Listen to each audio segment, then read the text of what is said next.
It all started on a quiet morning at my cabin yard. I was enjoying the fresh mountain air when suddenly a group of men showed up with construction equipment. They were preparing to dig right across my yard. Confused, I asked what was going on. That's when I saw her, Karen, the self-proclaimed queen of our HOA, standing there with her arms crossed, smirking. She loudly announced that they were going to build a fence to mark what she claimed was HOA property. I reminded her calmly that my cabin was on private land, and I had the deeds and surveys to prove it. But instead of listening, Karen dialed the cops, insisting I was blocking community property. Within minutes, officers arrived. I showed them my documents, but Karen was so loud and dramatic that the cops told me to let them proceed until things could be sorted out in court. So I did something Karen never expected. I let them dig. For hours, Karen watched proudly as workers tore into the soil, post holes lined up one after the other.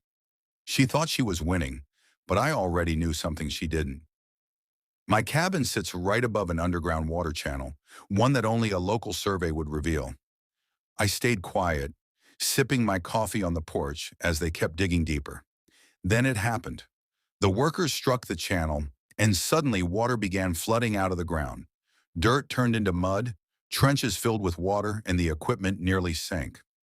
Karen's face went pale as she realized her fence project had just destroyed her own construction plans. The cops stood stunned, shaking their heads. The inspector I had called earlier arrived at the perfect time. He confirmed that not only was Karen trespassing, but her actions had caused damage to HOA-managed land downstream. That meant she and the HOA were liable for all the repairs. Karen screamed, pointing fingers at everyone but herself. But the truth was undeniable. She had called the cops, pushed the issue, and now she had to face the fallout. The fence never went up, and instead the HOA was slapped with thousands of dollars in fines and repair bills. As for me, I didn't lift a single shovel. I simply let them dig, and nature itself revealed the truth.